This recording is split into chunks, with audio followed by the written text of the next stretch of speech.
Hello guys, welcome to iDream media. నేను ప్రియదర్శన్, మనతో పాటు మర్యాద మనీష్ గారు ఉన్నారు. ఉన్న 2 వీక్స్ అయినా కూడా మంచి అటెన్షన్ అయితే గ్రాప్ చేశారు. మాట్లాడదాం ఒకసారి. హాయ్ అండి, బాగున్నారా? చాలా బాగున్నానండి. So first of all me audition video నేను క్లిప్ చూసిన తర్వాత చాలా ఇంప్రెస్ అయ్యాను. నాకు తెలిసి బిగ్ బాస్ కూడా చాలా ఇంప్రెస్ అయ్యి ఉంటారు. బట్ అంటే చాలా సమీకరణాలు వేశారు, HOUSE అని చెప్పి. ఏమైందండి, ఎందుకు అది it went wrong why? So I guess అవన్నీ ఎగ్జిక్యూట్ కూడా అయ్యాయి. ఆ HOUSE అన్నీ ఎగ్జిక్యూట్ అయ్యాయి.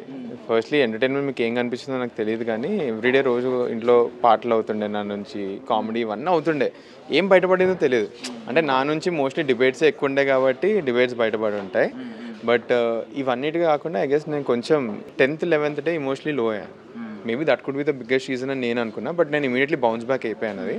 But again every day is very important in Bigg Boss house. నేను అదే ఒక రీజన్ అనుకుంటున్నాను, nothing else. So first of all అంటే లాస్ట్ వరకు ఫిల్టర్ అవుతూ వస్తున్నప్పుడు ఏమన్నా అనుకున్నారా వెళ్ళిపోతానేమో అని, లేదంటే ముందు నుంచి షాకింగ్ అయినా ఈ ఎవిక్షన్ అనేది? షాకింగ్ నాకు, ఎందుకంటే గేమ్ తెలుసు కదండి. సో గేమ్ ఒకటి, హౌస్ మేట్స్లో మనీష్ అంటే ఒక ఒపీనియన్ ఏంటి, ఇవన్నీ తెలుసు కదా. సో ఇవన్నీ తెలిసిన తర్వాత లాస్ట్కి నన్ను ఫ్లోరా గారిని పిలిచినప్పుడు కూడా నేను వాజ్ వెరీ కాన్ఫిడెంట్లీ ఫ్లోరా గారు పోతారు. అంటే ఫ్లోరా గారు గేమ్ కనిపించట్లేదు. బట్ నేను ఒకటి మర్చిపోయిన ఫ్యాక్టర్ ఏంటంటే ఎక్స్టర్నల్ ఇట్స్ జనాలు హూ ఆర్ ఓటింగ్. సో ఏదో ఒకటి కనెక్ట్ అయ్యి ఉండకపోవచ్చు అని నాకు సెన్స్ అయిపోయింది. ఇదంతా కాదు, మాకు లాస్ట్ వీకే ఒక హింట్ వచ్చింది. మాకు డెమాన్ బాటంలో ఉన్నప్పుడు మాకు అప్పుడే సెన్స్ అయింది ఏంటంటే మేబీ కామనర్స్కి ఓట్స్ పడట్లేదేమో బయట అని ఒకటి థాట్ వచ్చింది. బట్ షష్ఠి గారు వెళ్ళిపోగానే కొంచెం హోప్ వచ్చింది, అరే పడుతుందేమో అని. సో డైసీ ఉండే. నాకు తెలిసి ఈ ఎలిమినేషన్ తర్వాత ఇంకొంచెం క్లారిటీ వస్తుంది లోపల అని నేను అనుకుంటున్నాను. అండ్ మ్యాటర్ ఏంటంటే నార్మల్గా మీరు అన్నారు ఇప్పుడు ఓట్స్ సరిగ్గా పడట్లేదేమో అని చెప్పి. బేసికల్లీ మీరే ఇంకో స్టేట్మెంట్ పాస్ చేశారు, చాలామంది అగ్రీ చేశారు. ఏంటంటే ఎంత చిల్లరగా ఉన్నారేంటి అని చెప్పి. అంటే తప్పుగా నేను అంటలేదు, ఓకే స్టేట్మెంట్ రాంగ్ అవ్వచ్చు, బట్ మీనింగ్ మాత్రం ఒకవేళ పాజిటివ్గా మీరు మీ ఎంటర్ప్రెన్యూర్ లాంగ్వేజ్లో మాట్లాడుకుంటే మంచిగా మాట్లాడేవారు. అదే మాట. నిజంగానే మీకు అలా అనిపిస్తుందా ఇప్పటికీ? స్టిల్ ఒక టఫ్ కాంపిటీషన్, కామనర్స్ నుంచి ఎవరు లేరు కాంపిటేటర్ అని చెప్పి మీకు అనిపిస్తుంది? బేసికలీ అట్ సైడ్ నుంచి అయితే celebrities with treating me and Harish గారు as a very tough competition. మీరు ఏది చూసినా కూడా, ఇప్పుడు ఫర్ ఎగ్జాంపుల్ ఇమాన్యుల్ నాది బిగ్గెస్ట్ డిబేట్, నాది బర్నీ గారు అయితే ఎవ్రీ వీక్ అవుతుంది. మాది హరీష్ గారితో ఎవ్రీ వన్ అవుతుంది. ఇంకెవరిది అవుతుందండి డిబేట్స్? సో వీళ్ళు స్టార్టింగ్ నుంచి మమ్మల్ని చూసారు, కొంచెం సెన్స్ ఆఫ్ టార్గెటింగ్ కూడా మేము సెన్స్ చేసాం, దానికోసం మేము అంత అవుతుంది. మిగతా నలుగురు దే ఆర్ ప్లేయింగ్ ఏమంటారు అన్నగారి కుటుంబం గేమ్, అక్కడ ఏమంటారు ఫ్రెండ్లీ గేమ్ ఆడుతున్నారు. అది వాళ్ళు రియలైజ్ అయ్యి వాళ్ళు అడ్వాంటేజ్కి యూజ్ చేసుకుంటున్నారు అదంతా. సో దానికోసమే ఇప్పటి నుంచి మిగిలిన వాళ్ళలో ఐ గెస్ హరీష్ గారు is one of the best fighter. నాకు డెమాన్ ఇంకా కళ్యాణ్ మీద కూడా హోప్స్ ఉన్నాయి, కానీ వాళ్ళు గేమ్ బయటకు రావాలి. నాకు బిగ్గెస్ట్ వైల్డ్ కార్డ్ ప్రియా గారు అవుతారేమో అని చిన్న హోప్ ఉందండి, చిన్న హోప్. ఎందుకంటే తనని అగ్రి పరీక్షలో చూశాను. తన వీక్నెస్ ఫిజికల్ టాస్క్ అవ్వచ్చు, కానీ as a personality she can kill it. But తన గేమ్ మొత్తం మిస్అండర్స్టాండ్ చేసుకుంది. సో ఒకవేళ దాని నుంచి బయటపడితే she can actually come. But ఇవన్నీ పక్కన పెడితే ఓన్లీ హరీష్ గారు రైట్ నా. మీ టాప్ 5 ఎవరండి అసలు?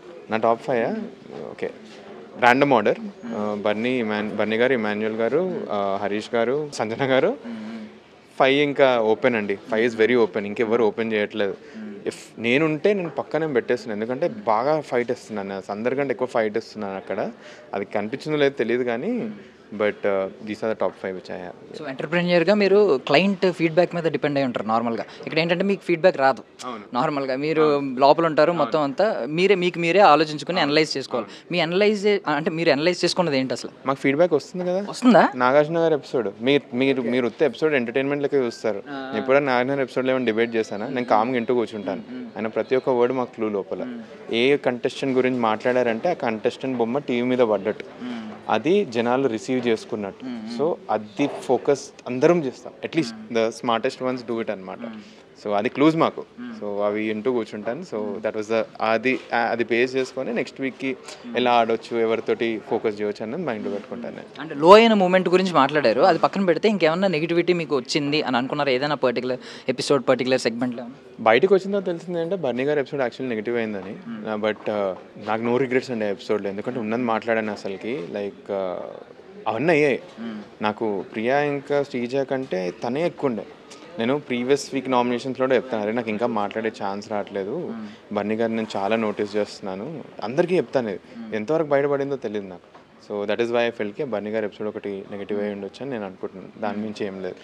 ఆర్ మేబీ ఇప్పుడు బయటకు వచ్చింది ఏంటుంది ఏంటంటే కామనర్స్ వీళ్ళిద్దరి వల్ల కొంచెం నెగిటివ్ అయ్యారు. ఇది could be one of the reason నేను అనుకుంటున్నాను. అంటే అసలు హౌస్లోకి వెళ్ళేటప్పుడు మీ విజన్ ఏంటి? అంటే ఏదో ఎక్స్పెక్ట్ చేసి ఉంటారు కదా, దాన్ని ఎంతవరకు? నేను కప్ కోసమే వెళ్ళాను, సింపుల్. నాకు ఏది లేదు అసలుకి. లైక్ ఇంత స్టార్ట్అప్ లైఫ్ పెట్టుకొని అసలు బిగ్ బాస్ హౌస్కి ఎందుకు రావాలి, ఏదో ఒకటి ఉండాలి. I wanted to win the cup, but unfortunately 2 weeksలోనే I had to give a pause. Let's see తర్వాత ఏమైనా ఉంటే ఉండొచ్చు అని. బయటకు వచ్చిన తర్వాత ఈ 2 weeks అటెన్షన్ మీరు ఐ మీన్ ఎంత ఫెమిలియర్ అయ్యారు, మీరు ఎంత విజిబిలిటీలోకి వచ్చారు, లైమ్ లైట్లోకి వచ్చారు అనేది తెలుస్తుంది. కార్ నుంచి వస్తుంటేనే 2-3 కార్లు చేజ్ చేసాయి. సో ఇది చాలా కొత్తగా ఉంది. ఇప్పటిదాకా వీళ్ళందరూ వస్తేనే నాకు ఇదంతా అలవాటు కూడా లేదు. సో ఇట్స్ వెరీ న్యూ అండి నాకు ఇదంతా. సో స్టిల్ మాస్క్ తీయట్లేదు ఎవరైనా మీకు అనిపిస్తుంది? నేను ఓకే లోపలనా ఉన్నారు వాళ్ళ గేమ్ అండి, ఆ గేమ్ స్పాయిల్ చేయాలని లేదు అంతే. ఎందుకంటే జనాలు కనిపించేస్తారు, సింపుల్. మీరు చాలా రోజులు వేర్ చేయాలండి మాస్క్. ఏమైనా చెప్తే జనాలు ఒపీనియన్ బయాస్ అయిపోద్ది. నేను వాళ్ళ గేమ్ని రెస్పెక్ట్ చేస్తాను, ఆ గేమ్ని స్పాయిల్ చేయాలని లేదు. ఒకవేళ బయట వచ్చి అరే వీడు ఇట్లా ఆడుతున్నాడు నా గురించి చెప్తే నేనే బాధపడతా. సో నాకు అట్లా వేరే వాళ్ళ గేమ్ స్పాయిల్ చేయాలని లేదు. మీకే తెలుస్తుంది ఎవరెవరు మాస్క్ ఉన్నాయి మాస్క్ లేవని, అంతే. And finally pure soul, genuine gamer ఇలా రకరకాలు ఉంటాయి. స్ట్రాటజీ ఉండే వాళ్ళు కూడా ఉంటారు, బట్ స్ట్రాటజీ ఎక్కువ విన్ అవుతుంది. మీ దృష్టిలో రియల్ గేమర్ అంటే ఎవరు? ఒకరి పేరే చెప్పండి. మన ఇమాన్యుయల్ గారు very good gamer, and Sanjana గారు very good gamer. So Bunny గారు గేమ్ ఎలా ఉంటుందో ఇప్పటి నుంచి తెలియదు అసలుకి, బట్ వీళ్ళిద్దరు అయితే 2 good గేమర్స్. వాళ్ళకి తెలుసు దే ఆర్. సంజన అయితే ఓన్లీ గేమర్, తను గేమే ఆడుతుంది.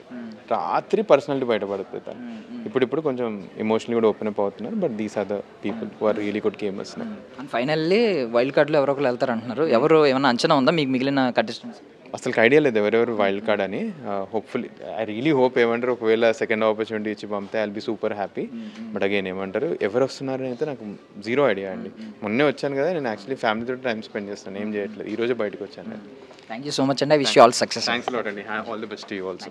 And for more videos, please subscribe to iDream. Please subscribe to iDream. Please subscribe iDream. And please subscribe to iDream.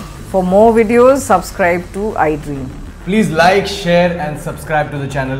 Congratulations, iDream. Subscribe to iDream. Subscribe to iDream.